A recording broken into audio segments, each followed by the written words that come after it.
പ്രിയപ്പെട്ട ശാലോം ടെലിവിഷൻ പ്രേക്ഷകരെ, കർത്താവായ യേശുവിൻ്റെ നാമത്തിൽ നിങ്ങളെ അഭിവാദ്യം ചെയ്യുന്നു. ജപമാല പ്രാർത്ഥനയുടെ ശക്തിയെയും ഫലങ്ങളെയും കുറിച്ചാണ് ഇന്ന് ഞാൻ സംസാരിക്കുന്നത്. 1917 മെയ് 13 പോർട്ടുഗലിലെ ഫാത്തിമയിൽ ലുസിയ, ഫ്രാൻസിസ്കോ, ജസീന്ത എന്നീ 3 കുട്ടികൾക്ക് പരിശുദ്ധ മാതാവ് കാണപ്പെട്ടുകൊണ്ട് പറഞ്ഞു, ഞാൻ ജപമാല രാജ്ഞിയാണ്. തുടർന്ന് അതേ വർഷം June 13, July 13, August 13, September 13, October 13 എന്നീ 5 മാസങ്ങളിലും മറിയം പ്രത്യക്ഷപ്പെട്ടു.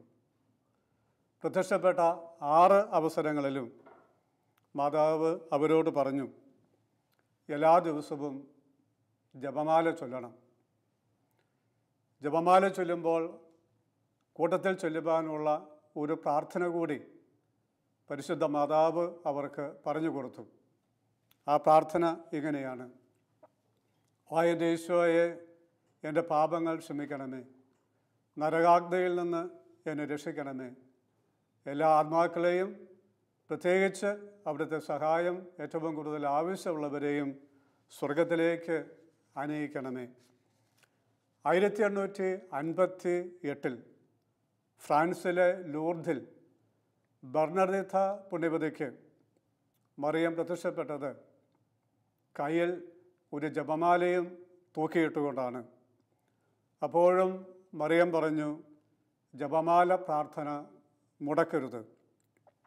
മെഡ്ജുഗോറിയയിലും മറ്റു പല സ്ഥലങ്ങളിലും പ്രത്യക്ഷപ്പെട്ടപ്പോഴും മാതാവ് ആവർത്തിച്ച് പറഞ്ഞു, ജപമാല ചൊല്ലി പ്രാർത്ഥിക്കണം. ജപമാല ചൊല്ലി പ്രാർത്ഥിക്കുന്നത് കൊണ്ട് ഉള്ള നന്മകളെ നമുക്ക് 3 ഗണങ്ങളായി തിരിച്ച് മനസ്സിലാക്കാം. ഒന്ന്, ജപമാല ചൊല്ലി പ്രാർത്ഥിക്കുന്നത് കൊണ്ട് ലോകത്തിനുണ്ടാകുന്ന നന്മകൾ.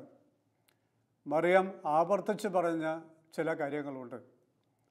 ലോകത്തിൽ പാപം പെരുകുന്നു, ലോകത്തിൻ്റെ മേൽ ദൈവത്തിൻ്റെ കോപം ഉജ്ജ്വലിക്കുന്നു, ദൈവം ലോകത്തെ ശിക്ഷിക്കുവാൻ ഒരുങ്ങുന്നു. അതുകൊണ്ട് ദൈവത്തിൻ്റെ കോപം ശമിപ്പിക്കുവാൻ, ദൈവലോകത്തോട് കരുണ കാണിക്കുവാൻ ത്യാഗം ചെയ്തും ജപമാല ചൊല്ലിയും പ്രാർത്ഥിക്കണം. അതുപോലെ സാത്താനെതിരെ വിജയം വരിക്കുവാൻ ജപമാല ചൊല്ലി പ്രാർത്ഥിക്കണം. സഭയുടെ വളർച്ചയ്ക്ക് വേണ്ടി ജപമാല ചൊല്ലി പ്രാർത്ഥിക്കണം. നിരീശ്വരത്വം, സ്വവർഗഭോഗം, അബോർഷൻ തുടങ്ങിയ തിന്മകൾ ലോകത്തെ വിട്ടുപോകാനായി ജപമാല ചൊല്ലി പ്രാർത്ഥിക്കണം. പകരെ ജപമാല ചൊല്ലിയും ത്യാഗം ചെയ്തും പ്രാർത്ഥിക്കുമ്പോൾ ദൈവം ലോകത്തോട് കൂടുതൽ കരുണ കാണിക്കും. ഒരുപക്ഷെ ലോകത്തെ ദൈവം ശിക്ഷിക്കാതിരിക്കും. അങ്ങനെ ദൈവം ലോകത്തോട് കരുണ കാണിച്ചാൽ ആ കരുണയുടെ ഒരംശം നമുക്ക് കിട്ടും. തിരിച്ച് ദൈവലോകത്തെ ശിക്ഷിക്കുകയാണെങ്കിൽ ആ ശിക്ഷയുടെ ഒരംശവും നമുക്ക് കിട്ടും. സൊദോം ഗൊമോറയിൽ 10 നീതിമാന്മാരെങ്കിലും ഉണ്ടായിരുന്നെങ്കിൽ ആ പട്ടണം നശിപ്പിച്ചില്ലായിരുന്നെങ്കിൽ അതിൻ്റെ ഗുണം അവിടെയുള്ള 10 നീതിമാന്മാർക്ക് മാത്രമല്ല, ദുഷ്ടരായ മനുഷ്യർക്കും സർവ ജീവജാലങ്ങൾക്കും കൂടി കിട്ടുമായിരുന്നു. എന്നാൽ നീതിമാന്മാരില്ലാതിരുന്നത് കൊണ്ട് നശിപ്പിച്ചപ്പോൾ നാശമുണ്ടായത് ദുഷ്ടന്മാർക്ക് മാത്രമല്ല, നിരപരാധികളായ മനുഷ്യർക്കും പക്ഷിമൃഗാദികൾക്കും സർവ്വ ജീവജാലങ്ങൾക്കുമാണ്. അപ്പോൾ ദൈവം ലോകത്തോട് കരുണ കാണിച്ചാൽ ആ കരുണ നല്ലവർക്കും ദുഷ്ടർക്കും കിട്ടും. ദൈവലോകത്തെ ശിക്ഷിച്ചാൽ ആ ശിക്ഷ നല്ലവർക്കും ദുഷ്ടന്മാർക്കും കിട്ടും. അതുകൊണ്ട് നമ്മൾ ജപമാല ചൊല്ലി പ്രാർത്ഥിക്കുമ്പോൾ, ദൈവത്തിൻ്റെ കോപം ശമിക്കുമ്പോൾ, ലോകം മാനസാന്തരപ്പെടുമ്പോൾ നമുക്ക് കൂടി അതിൻ്റെ നന്മ കിട്ടുകയാണ്. ജപമാല ചൊല്ലുന്നതിൻ്റെ രണ്ടാമത്തെ ഗുണം ശുദ്ധീകരണത്തിലെ ആത്മാക്കൾക്കാണ്. നമ്മൾ ശുദ്ധീകരണ സ്ഥലത്തിലെ ആത്മാക്കളെ സമർപ്പിച്ച് ജപമാല ചൊല്ലുമ്പോൾ അവർക്ക് വേഗത്തിൽ മോചനം കിട്ടുന്നു. ജപമാല പ്രാർത്ഥന വഴി ജോൺ മസിയാസ് എന്ന വിശുദ്ധൻ 10 ലക്ഷം ആത്മാക്കളെ ശുദ്ധീകരണ സ്ഥലത്ത് നിന്ന് സ്വർഗത്തിൽ എത്തിച്ചു, മോചിപ്പിച്ചു എന്ന് പാരമ്പര്യത്തിൽ പറയുന്നുണ്ട്. മൂന്നാമത്തെ ഗുണം ജപമാല പ്രാർത്ഥന ചൊല്ലുന്ന വ്യക്തികൾക്കാണ്. 1214 വിശുദ്ധ ഡൊമിനിക്കിന് മാതാവ് പ്രത്യക്ഷപ്പെടുകയും ജപമാല കൊടുക്കുകയും ചെയ്തപ്പോൾ ജപമാല ചൊല്ലുന്നവർക്കുള്ള 15 വാഗ്ദാനങ്ങൾ മറിയം നൽകുകയുണ്ടായി. ആ വാഗ്ദാനങ്ങൾ ഇപ്പോൾ ഞാൻ പറയുകയാണ്. ഒന്നാമത്തെ വാഗ്ദാനം, ജപമാല ചൊല്ലി വിശ്വസ്തയോടെ എന്നെ ശുശ്രൂഷിക്കുന്നവർക്ക് ശക്തമായ വരപ്രസാദം കിട്ടും. നമുക്കറിയാം, ഈ വരപ്രസാദം അഥവാ ദൈവകൃപയാണ് എല്ലാത്തിൻ്റെയും അടിസ്ഥാനം. നമ്മളുടെ ആയുസ്സും ആരോഗ്യവും ബുദ്ധിയും കഴിവും നന്മകളും കുടുംബവും എല്ലാം നിലനിൽക്കണമെങ്കിൽ ദൈവത്തിൻ്റെ കൃപ വേണം. അപ്പോൾ ജപമാല ചൊല്ലി പ്രാർത്ഥിക്കുമ്പോൾ നമ്മുടെ ജീവിതം മനോഹരമായി മുന്നോട്ട് പോകാൻ ആവശ്യമായ ദൈവകൃപ കൂടുതലായിട്ട് നമുക്ക് കിട്ടുകയാണ്. രണ്ടാമത്തെ വാഗ്ദാനം ഇതാണ്, ജപമാല ചൊല്ലുന്നവർക്ക് എൻ്റെ പ്രത്യേകമായ സംരക്ഷണവും ഏറ്റവും ഉന്നതമായ വരപ്രസാദവും ലഭിക്കും. മറിയത്തിൻ്റെ ശക്തമായ സംരക്ഷണം നമുക്ക് വളരെ വിലപ്പെട്ടതാണ് എന്ന് നമുക്ക് ഓർക്കാം. മൂന്നാമത്തെ വാഗ്ദാനം ഇതാണ്, നരകത്തിനെതിരെയുള്ള ശക്തമായ കവചമാണ് ജപമാല. ജപമാല തിന്മകളെ നശിപ്പിക്കും, പാപങ്ങൾ കുറയ്ക്കും, പാഷണ്ഡതകളെ പരാജയപ്പെടുത്തും. നാലാമത്തെ വാഗ്ദാനം ഇപ്രകാരമാണ്, ജപമാല പ്രാർത്ഥന സുഹൃതങ്ങളും സൽപ്രവൃത്തികളും വർദ്ധിക്കുവാൻ കാരണമാകും. ആത്മാക്കൾക്ക് സമൃദ്ധമായ ദൈവകൃപ കിട്ടും. മനുഷ്യ ഹൃദയങ്ങളെ ലോക വ്യാപാരങ്ങളിൽ നിന്ന് പിന്തിരിപ്പിക്കും. നിത്യതയിലേക്ക് മനസ്സിനെ ഉയർത്തും. ആത്മാക്കൾ വിശുദ്ധീകരിക്കപ്പെടും. അഞ്ചാമത്തെ വാഗ്ദാനം ഇപ്രകാരമാണ്, ജപമാല ചൊല്ലി എനിക്ക് സമർപ്പിക്കപ്പെടുന്ന ആത്മാക്കൾ നശിച്ചു പോവുകയില്ല. മരണാനന്തര ജീവിതം, സ്വർഗം, നരകം, ശുദ്ധീകരണ സ്ഥലം ഇവയെപ്പറ്റിയൊന്നും ഇന്ന് അധികം പേര് പറയാറില്ല. അതുകൊണ്ട് തന്നെ അധികം പേർക്ക് കേൾക്കാൻ അവസരവും ഉണ്ടാകുന്നില്ല. എന്നാൽ ഇവയെപ്പറ്റി നാം അറിയേണ്ടതുണ്ട്. നരകത്തിൽ പോകാതിരിക്കുക, സ്വർഗത്തിൽ എത്തുക എന്നത് നമ്മുടെ ഏറ്റവും വലിയ ജീവിത അഭിലാഷമായി മാറണം. സിസ്റ്റർ ഫൗസ്റ്റീനയ്ക്ക് കർത്താവ് നരകം കാണിച്ചു കൊടുത്തു. നരകത്തിലെ പീഡകളെപ്പറ്റി സിസ്റ്റർ എഴുതി വച്ചിരിക്കുന്ന പ്രധാനപ്പെട്ട കാര്യങ്ങൾ പറയട്ടെ. താഴെ പറയുന്നവയാണ് നരകത്തിലെ പ്രധാന സഹനങ്ങൾ. 1, ദൈവം നഷ്ടമായി എന്ന വേദന. 2, നിത്യമായ മനസാക്ഷിക്കടി. എൻ്റെ തന്നെ തെറ്റുകൊണ്ടാണല്ലോ ഞാൻ ഇവിടെ എത്തിയത് എന്നുള്ള ആ തിരിച്ചറിവ് വലിയൊരു മനസാക്ഷിക്കടിയായി അവരെ വേദനിപ്പിച്ചുകൊണ്ടിരിക്കും. 3, നരകത്തിൽ നിന്ന് ഒരിക്കലും മോചനമില്ല എന്ന തിരിച്ചറിവ് അവരുടെ മനോവേദനയെ വർദ്ധിപ്പിക്കും. 4, ആത്മാവിൽ കത്തിപ്പടരുന്ന അഗ്നി. നമുക്കറിയാം, ഭക്ഷണം പാകം ചെയ്യാനൊക്കെ നമ്മൾ അടുപ്പത്ത് പാത്രം വയ്ക്കും, എന്നിട്ട് തീ കത്തിക്കും. ആ തീ കത്തുമ്പോൾ ആ പാത്രത്തിന് ജീവനുണ്ടെന്ന് വിചാരിക്കുക. അങ്ങനെയാണെങ്കിൽ ആ പാത്രത്തിന് എത്ര വേദനിക്കും.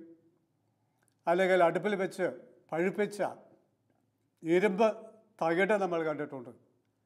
ആ തീക്കട്ട പോലെ പഴുത്തിരിക്കുന്ന ആ ഇരുമ്പ് തകിടിന് ജീവനുണ്ടെങ്കിൽ അതിന് എത്ര വേദനിക്കും. ഇതുപോലെ ജീവനുള്ള ആത്മാവ് നരകത്തിൽ കിടന്ന് തീയിൽ കത്തുമ്പോൾ ആ ആത്മാവ് സഹിക്കുന്ന സഹനത്തിന് പരിധിയൊന്നും ഉണ്ടാവില്ല. എത്ര തീ കത്തിയാലും ആത്മാവ് മരിക്കത്തില്ല. ഈ നരകത്തിലെ പീഡനത്തിന് അവസാനവുമില്ല. അപ്പം നരകത്തിലെ അഗ്നി എത്ര കഠോരമാണെന്ന് നമുക്ക് ഊഹിക്കാം. നരകത്തിലെ മറ്റൊരു സഹനം അന്ധകാരവും ശ്വാസം മുട്ടിക്കുന്ന ദുർഗന്ധവുമാണ്. പുകയടിക്കുമ്പോഴും ടയറ് കത്തിയ മണമടിക്കുമ്പോഴുമൊക്കെ പലപ്പോഴും നമുക്ക് ശ്വാസം മുട്ടലും അസ്വസ്ഥതയൊക്കെ ഒരുപക്ഷെ തോന്നിയിട്ടുണ്ട്. അങ്ങനെയാണെങ്കിൽ നരകത്തിൽ സദാസമയവും അന്ധകാരത്തിൽ കിടന്നുകൊണ്ട് ഈ ശ്വാസം മുട്ടിക്കുന്ന അനുഭവമുണ്ടാകുമ്പോൾ, ദുർഗന്ധമുണ്ടാകുമ്പോൾ ആത്മാക്കൾ എത്രമാത്രം വിഷമിക്കും. ഈ അന്ധകാരത്തിലും ആത്മാക്കൾക്കും പിശാചുക്കും പരസ്പരം കാണാൻ സാധിക്കും. തങ്ങളുടെയും മറ്റുള്ളവരുടെയും എല്ലാ തിന്മകളും കാണാം. ആറാമത്തെ സഹനം സാത്താൻ്റെ നിരന്തരമായ സാന്നിധ്യമുണ്ടാക്കുന്ന അസ്വസ്ഥതയാണ്. ഏഴാമത്തെ സഹനം നിരാശ, ദൈവത്തോടുള്ള വെറുപ്പ്, നിരന്തരം പരസ്പരം പറയുന്ന ശാപവാക്കുകൾ, നിന്ദാവാക്കുകൾ എന്നിവയുണ്ടാക്കുന്ന വിഷമങ്ങളാണ്. ഇവയ്ക്ക് പുറമെ ഏഴാമത് ഓരോ പ്രത്യേക പാപത്തിനും ആ പാപം ചെയ്ത അവയവത്തിൽ പ്രത്യേകമായ പീഡനമുണ്ട്. പ്രത്യേക പാപങ്ങൾക്ക് ശിക്ഷിക്കുവാൻ പ്രത്യേകമായ പീഡന ഗർത്തങ്ങൾ നരകത്തിൽ കണ്ടു എന്ന് സിസ്റ്റർ ഫൗസ്റ്റീന എഴുതി വച്ചിട്ടുണ്ട്. നരകത്തിലെ ഈ സഹനങ്ങൾക്ക് ഒരിക്കലും മോചനമില്ല. നരകത്തിലെത്തിയാൽ പിന്നീട് ഒരു മരണവുമില്ല. നിത്യകാലത്തേക്ക് നരകപീഡകൾ സഹിക്കണം. സിസ്റ്റർ ഫൗസ്റ്റീന തുടർന്ന് എഴുതി, ദൈവകൽപ്പന പ്രകാരമാണ് ഞാനിത് എഴുതുന്നത്. കാരണം നരകമില്ല. ആരും ഇതുവരെ നരകം കണ്ടിട്ടില്ല. നരകം എങ്ങനെയിരിക്കുമെന്ന് ആർക്കും പറയാൻ കഴിയില്ല എന്നൊന്നും ആരും ഒഴിവുകഴിവ് പറയാതിരിക്കാനാണിത്.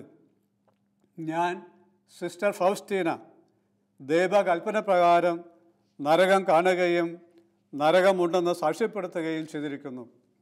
നരകത്തിലുള്ള അധികം പേരും നരകമുണ്ടെന്ന് വിശ്വസിക്കാതിരുന്നവരാണ്. എത്ര ഭീകരമായിട്ടാണ് ആത്മാക്കൾ നരകത്തിൽ സഹിക്കുന്നത്. ഇത് കണ്ടതിൻ്റെ ഫലമായി കൂടുതൽ തീഷ്ണതയോടെ ഞാൻ പാപികളുടെ മാനസാന്തരത്തിന് വേണ്ടി പ്രാർത്ഥിക്കുന്നു. പ്രിയപ്പെട്ടവരെ, ജപമാല ചൊല്ലി പ്രാർത്ഥിക്കുന്നവരുടെ ആത്മാക്കൾ നശിച്ച് നരകത്തിൽ പോവുകയില്ല എന്ന് മാതാവിൻ്റെ വാഗ്ദാനം ഓർക്കാം. നമ്മൾ നിത്യനരകത്തിൽ നിന്ന് രക്ഷപ്പെടാനുള്ള ഒരു മാർഗം സ്ഥിരമായി ഭക്തിയോടുകൂടി ജപമാല ചൊല്ലുക എന്നുള്ളതാണ്. മാതാവിൻ്റെ ആറാമത്തെ വാഗ്ദാനം ഇങ്ങനെയാണ്: ഭക്തിയോടെ ജപമാല ചൊല്ലുന്നവരെ ദുരന്തങ്ങൾ പിടികൂടുകയില്ല. ദൈവം തൻ്റെ നീതിയുടെ ദണ്ഡുകൊണ്ട് അവരെ ദണ്ഡിക്കുകയില്ല. അവർക്ക് ഒരുക്കമില്ലാത്ത മരണമുണ്ടാവുകയില്ല. അവൻ നീതിമാനാണെങ്കിൽ ദൈവവരപ്രസാദത്തിൽ ജീവിക്കുകയും നിത്യജീവന് അർഹനാവുകയും ചെയ്യും. ഏഴാമത്തെ വാഗ്ദാനം പറയുന്നു: യഥാർത്ഥ ജപമാല ഭക്തൻ സഭയുടെ കൂദാശകൾ സ്വീകരിക്കാതെ മരിക്കുകയില്ല. കുമ്പസാരം, കുർബാന, രോഗീലേപനം എന്നിവ നമ്മളെ സംബന്ധിച്ച് വളരെ പ്രധാനപ്പെട്ടതാണ്. എന്തെങ്കിലും പാപകടങ്ങൾ മരിക്കുന്നതിന് മുമ്പുണ്ടെങ്കിൽ അത് തീർത്ത് കളയാൻ കിട്ടുന്ന അവസാനത്തെ അവസരമാണ് ഈ കുമ്പസാരവും രോഗീലേപനവുമൊക്കെ. ഇപ്പോൾ ജപമാല ഭക്തർക്ക് ഈ കുദാശകൾ സ്വീകരിക്കാതെ മരിക്കാൻ അനുവദിക്കുകയില്ല എന്ന് മാതാവ് വാഗ്ദാനം ചെയ്യുന്നത് എന്തുമാത്രം നമുക്ക് സമാശ്വാസം തരുന്ന ഒരു വാഗ്ദാനമാണ്. എട്ടാമത്തെ വാഗ്ദാനം എങ്ങനെയാണ്? ജപമാല ചൊല്ലുന്നതിൽ വിശ്വസ്തരായവർക്ക് ജീവിതകാലത്ത് മരണസമയത്തും ദൈവത്തിൻ്റെ പ്രകാശം ധാരാളമായി കിട്ടും. മരണസമയത്ത് വിശുദ്ധരുടെ പുണ്യ യോഗ്യതകളിൽ അവർക്ക് അർഹത കിട്ടും. ഒൻപതാമത്തെ വാഗ്ദാനം പറയുന്നു: ജപമാല ഭക്തരെ ശുദ്ധീകരണ സ്ഥലത്തു നിന്ന് ഞാൻ മോചിപ്പിക്കും.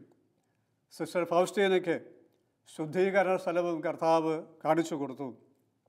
അതിനെപ്പറ്റി സിസ്റ്റർ ഇപ്രകാരം എഴുതിയിരിക്കുന്നു: ശുദ്ധീകരണ സ്ഥലത്തിലും നരകത്തിലെ പോലെ ആത്മാക്കൾ തീയിൽ കത്തുകയാണ്. അവിടെ ശുദ്ധീകരണ സ്ഥലത്തിൽ വലിയ ആൾക്കൂട്ടത്തെ ഞാൻ കണ്ടു. അവർ നിരന്തരം പ്രാർത്ഥിക്കുന്നുണ്ട്. പക്ഷേ അവരുടെ പ്രാർത്ഥന കേൾക്കപ്പെടുന്നില്ല. കാരണം മരിച്ചവർക്ക് വേണ്ടി മരിച്ചവർ നടത്തുന്ന പ്രാർത്ഥന ദൈവം കേൾക്കുകയില്ല. എന്നാൽ മരിച്ചവർക്ക് വേണ്ടി, ശുദ്ധീകരണ സ്ഥലത്ത് കിടക്കുന്നവർക്ക് വേണ്ടി ജീവിച്ചിരിക്കുന്നവർ നടത്തുന്ന പ്രാർത്ഥന ദൈവം കേൾക്കുകയും ചെയ്യും. ദൈവത്തെ പ്രാപിക്കണം എന്ന ചിന്തയും അതിതുവരെ സാധിച്ചില്ലല്ലോ എന്ന ദുഃഖവും ശുദ്ധീകരണത്തിലെ ആത്മാക്കളെ വേദനിപ്പിച്ചുകൊണ്ടിരിക്കും. സിസ്റ്റർ ഫൗസ്റ്റീനെ കണ്ട മറ്റൊരു കാഴ്ച, പരിശുദ്ധ മാതാവ് ശുദ്ധീകരണ സ്ഥലത്ത് കടന്നു വന്ന് ആത്മാക്കളെ സന്ദർശിക്കുന്നതാണ്. ശുദ്ധീകരണ സ്ഥലത്തു നിന്ന് സിസ്റ്റർ ഫൗസ്റ്റീന പുറത്തു വന്നപ്പോൾ ഇങ്ങനെ ഒരു ആന്തരിക സ്വരം അവർ കേട്ടു. എൻ്റെ കരുണ ഈ പീഡനം ആഗ്രഹിക്കുന്നില്ല, എന്നാൽ എൻ്റെ നീതി ഇതാവശ്യപ്പെടുന്നു. ദൈവത്തിൻ്റെ സ്വരമാണത്. ദൈവത്തിൻ്റെ കരുണ നമ്മൾ ശുദ്ധീകരണ സ്ഥലത്ത് സഹിക്കാൻ ആഗ്രഹിക്കുന്നില്ല, എന്നാൽ ദൈവത്തിൻ്റെ നീതി അതാവശ്യപ്പെടുന്നു. ഈ കാഴ്ചയ്ക്ക് ശേഷം ശുദ്ധീകരണ ആത്മാക്കൾക്ക് വേണ്ടി ഞാൻ കൂടുതൽ പ്രാർത്ഥിക്കുന്നതായിട്ട് സിസ്റ്റർ ഫൗസ്റ്റീന എഴുതി വച്ചിട്ടുണ്ട്. ശുദ്ധീകരണ ആത്മാക്കളെ സഹായിക്കുന്നതിനെപ്പറ്റി മറിയം ഇപ്രകാരം ഒരു സന്ദേശവും കൂടി നൽകിയിട്ടുണ്ട്. ഭൂമിയിൽ ജീവിച്ചിരുന്നപ്പോൾ എന്നോട് ബന്ധം പുലർത്തുകയും ഇപ്പോൾ ശുദ്ധീകരണ സ്ഥലത്തായിരിക്കുകയും ചെയ്യുന്ന ആത്മാക്കൾ എൻ്റെ പ്രത്യേക സാന്നിധ്യം അനുഭവിക്കുന്നു. ഈ പ്രത്യേക സാന്നിധ്യ അനുഭവം അവരുടെ സഹനത്തെ മധുരമുള്ളതാക്കുന്നു. അത് അവരുടെ ശുദ്ധീകരണ സ്ഥലത്തെ സഹനത്തിൻ്റെ കാലം കുറയ്ക്കുന്നു. ഞാൻ തന്നെ പോയി അവരുടെ ആത്മാക്കളെ എൻ്റെ കൈകളിൽ സ്വീകരിച്ച് സ്വർഗത്തിലേക്ക് കൂട്ടിക്കൊണ്ടു പോകും. കുരിശിൻ്റെ വിശുദ്ധ യോഹന്നാൻ പറഞ്ഞു, കുറച്ച് ആത്മാക്കൾ മാത്രമേ നേരിട്ട് സ്വർഗത്തിലെത്തുന്നുള്ളൂ. ആവിലായിലെ വിശുദ്ധ അമത്രസ്യ പറഞ്ഞു, കുറച്ച് പേർക്ക് മാത്രമേ ശുദ്ധീകരണ സ്ഥലം ഒഴിവാക്കാൻ കഴിയുന്നുള്ളൂ. വിശുദ്ധ ജോൺ ബിയാനി പറഞ്ഞു, തിരഞ്ഞെടുക്കപ്പെട്ട കുറച്ച് പേർ മാത്രം ശുദ്ധീകരണ സ്ഥലത്ത് പോകുന്നില്ല എന്ന് ഉറപ്പ്. നമ്മുടെ സങ്കല്പത്തിലും അപ്പുറത്താണ് ശുദ്ധീകരണ സ്ഥലത്തെ സഹനം.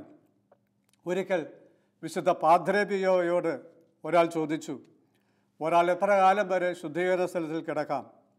അദ്ദേഹത്തിൻ്റെ മറുപടി ഇങ്ങനെയായിരുന്നു, 100 വർഷമെങ്കിലും ആത്മാവ് ശുദ്ധീകരണ സ്ഥലത്ത് ഉണ്ടാകും. മിസ്റ്റിക്കുകളായ പല വിശുദ്ധരും പറഞ്ഞിട്ടുണ്ട്, ശുദ്ധീകരണ സ്ഥലത്തെ ഏറ്റവും ചെറിയ സഹനം പോലും ഈ ലോകത്തിലെ ഏറ്റവും വലിയ സഹനത്തേക്കാൾ വലുതാണ്. നമ്മൾ ജപമാല ചൊല്ലി പ്രാർത്ഥിക്കുമ്പോൾ ശുദ്ധീകരണ സ്ഥലത്തിലെ ആത്മാക്കളുടെ സഹനം കുറയ്ക്കാൻ നമുക്ക് കഴിയും. നമ്മൾ തന്നെ നരകത്തിൽ നിന്ന് രക്ഷപ്പെടും. നമ്മൾ ശുദ്ധീകരണ സ്ഥലത്ത് കിടക്കേണ്ടി വന്നാൽ അന്ന് മറിയത്തിൻ്റെ സാന്നിധ്യം നമ്മുടെ വേദനകളെ കുറയ്ക്കും. വേഗത്തിൽ മറിയം നമ്മളെ ശുദ്ധീകരണ സ്ഥലത്ത് നിന്ന് മോചിപ്പിച്ച് സ്വർഗത്തിലേക്ക് കൂട്ടിക്കൊണ്ടു പോകും. 10ാമത്തെ വാഗ്ദാനം പ്രകാരമാണ് വിശ്വസ്തരായ ജപമാല ഭക്തർക്ക് സ്വർഗത്തിൽ ഉന്നതമായ മഹത്വം ലഭിക്കും. 11ാമത്തെ വാഗ്ദാനം പറയുന്നു, ജപമാല ചൊല്ലി നിങ്ങൾ എന്നോട് പ്രാർത്ഥിക്കുന്നത് എന്തും നിങ്ങൾക്ക് ലഭിക്കും. ജപമാല ചൊല്ലി പ്രാർത്ഥിച്ച് അനുഗ്രഹങ്ങൾ നേടുന്നവരെയും പ്രശ്നങ്ങൾ പരിഹരിക്കുന്നവരെയുമൊക്കെ നമ്മൾ ധാരാളമായിട്ട് കാണുന്നുണ്ട്. വർഷങ്ങൾക്ക് മുമ്പ് ജീസസ് ജീവിതത്തിൻ്റെ ധാരാളമായ ധ്യാനങ്ങൾ നടത്തിക്കൊണ്ടിരുന്നപ്പോൾ ഇതിന് ധാരാളം ഉദാഹരണങ്ങൾ കണ്ടത് ഞാൻ ഓർക്കുകയാണ്. ഈ ധ്യാനത്തിൽ പങ്കെടുക്കാൻ വരുന്ന പലരും ചെറുപ്പക്കാരും മദ്യപിച്ചും ധ്യാനത്തോട് സഹകരിക്കാതെയും വഴക്കുണ്ടാക്കിയുമൊക്കെ പോകുമായിരുന്നു. ഈ ധ്യാനത്തിൻ്റെ സംഘാടകരായ ചെറുപ്പക്കാർ വിശുദ്ധ കുർബാനയുടെ മുമ്പിൽ പോയി കൈപിരിച്ച് പിടിച്ചും സാഷ്ടാംഗം വീണ് കിടന്നും തുടർച്ചയായിട്ട് ജപമാല ചൊല്ലുമായിരുന്നു. അങ്ങനെ 2-3 ദിവസം കഴിയുമ്പോഴത്തേക്കും ഈ ബഹളമുണ്ടാക്കുന്ന സഹകരിക്കാതിരുന്ന ചെറുപ്പക്കാർ ധ്യാനത്തോട് സഹകരിക്കുന്നതും സാക്ഷ്യം പറയുന്നതുമൊക്കെ കണ്ടിട്ടുണ്ട്. ധ്യാനിക്കാൻ വന്നിടത്ത് വഴക്കുണ്ടാക്കാൻ സൈക്കിൾ ചെയിനും മുളക് പൊടിയും കുറുവടിയുമായി വന്നവർ ഈ ജപമാല ചൊല്ലി തുടങ്ങിയപ്പോൾ അവയെല്ലാം അൾത്താരയുടെ ചുവട്ടിൽ കൊണ്ടുവച്ച് മാപ്പ് പറയുകയും സാക്ഷ്യം പറയുകയും മാനസാന്തരപ്പെടുകയും ചെയ്യുന്നത് കണ്ടിട്ടുണ്ട്. മദ്യപാനം, വഴക്ക് തുടങ്ങിയ പ്രശ്നങ്ങൾ മൂലം വിഷമിച്ചിരുന്ന അനേക ഭാര്യമാർ ഭർത്താക്കന്മാരെ സമർപ്പിച്ച് ജപമാല ചൊല്ലി പ്രാർത്ഥിച്ചപ്പോൾ വലിയ മാനസാന്തരമുണ്ടായത് അവർ തന്നെ സാക്ഷ്യപ്പെടുത്തത് ഓർമ്മയിലുണ്ട്. പ്രതിസന്ധികളെ ജപമാലയിലൂടെ അതിജീവിച്ച അനേകരുടെ സാക്ഷ്യങ്ങൾ കേൾക്കാൻ ഇടവന്നിട്ടുണ്ട്. ഇൻ്റർനെറ്റിൽ നോക്കിയപ്പോൾ ജപമാല ചൊല്ലി പ്രാർത്ഥിച്ച് അനുഗ്രഹങ്ങൾ കിട്ടിയ നൂറുകണക്കിന് ആളുകളുടെ സാക്ഷ്യങ്ങൾ കാണാനും വായിക്കാനും ഇടവന്നിട്ടുണ്ട്. അതിനാൽ മറിയത്തിൻ്റെ സാക്ഷ്യം സത്യമാണ്.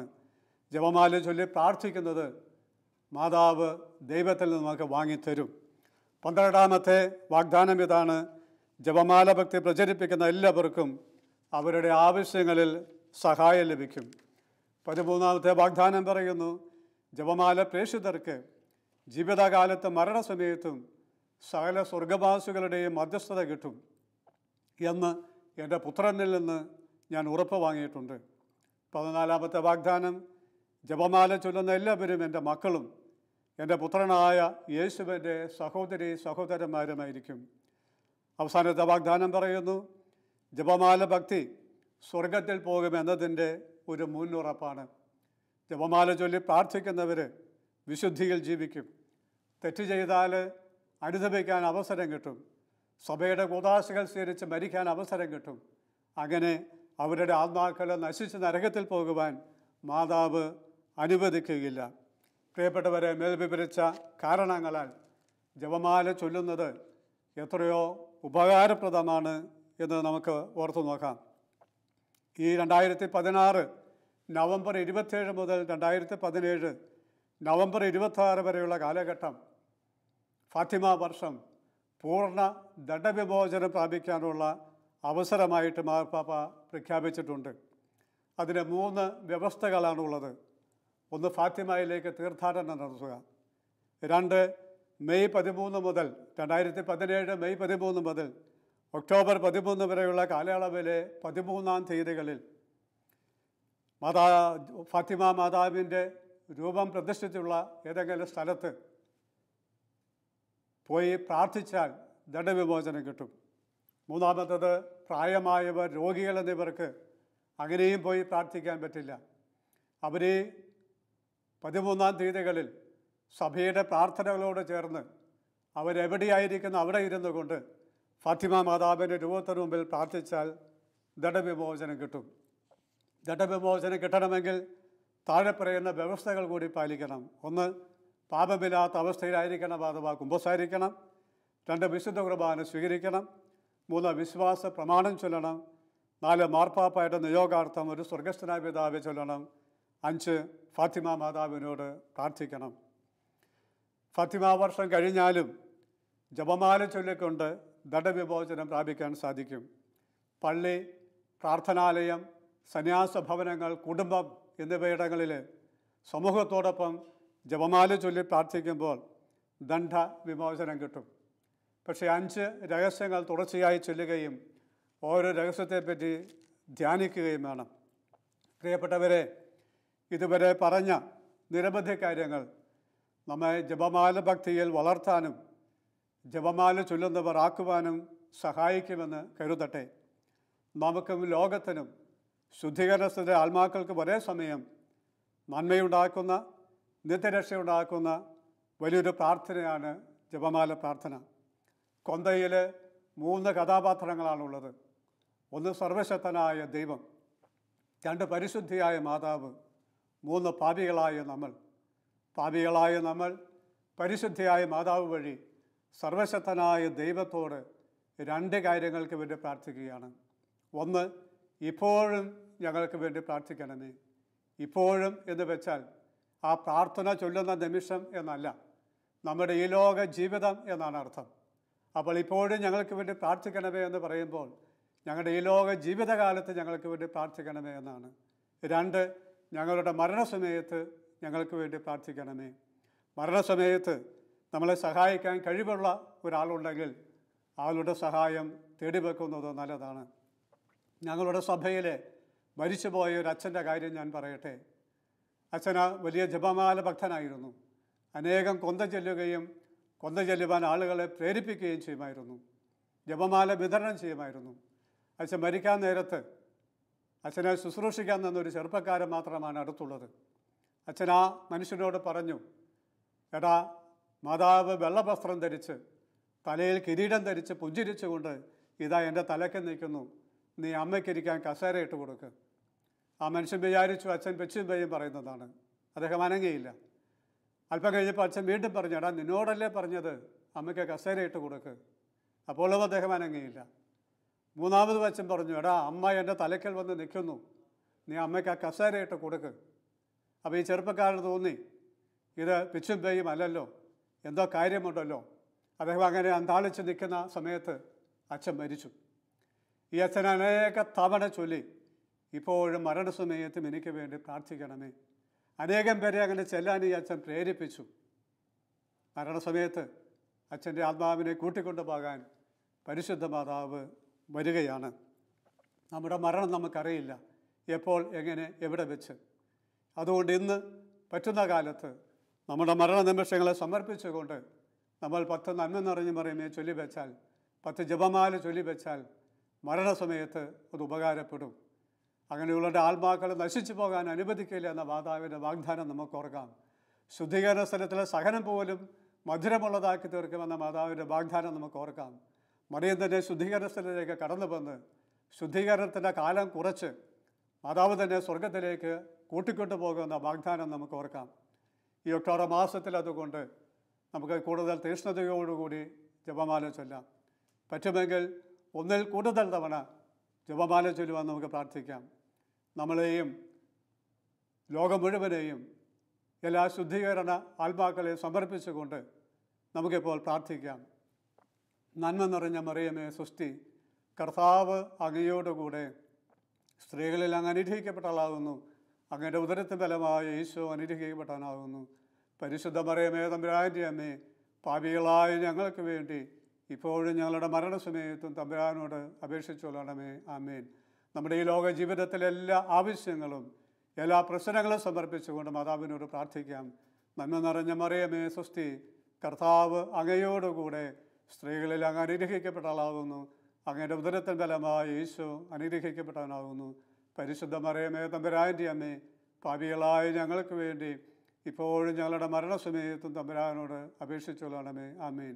നമ്മുടെ മരണ നിമിഷങ്ങളെ സമർപ്പിച്ചുകൊണ്ട് പ്രാർത്ഥിക്കാം. മാതാവേ, ആ സമയത്തിൻ്റെ അടുത്ത് വരണമേ, എൻ്റെ ആത്മാവിനെ സ്വർഗത്തിലേക്ക് കൂട്ടിക്കൊണ്ടു പോകാൻ വരണമേ എന്ന് നിയോഗം വെച്ചുകൊണ്ട് നമുക്ക് ചൊല്ലാം.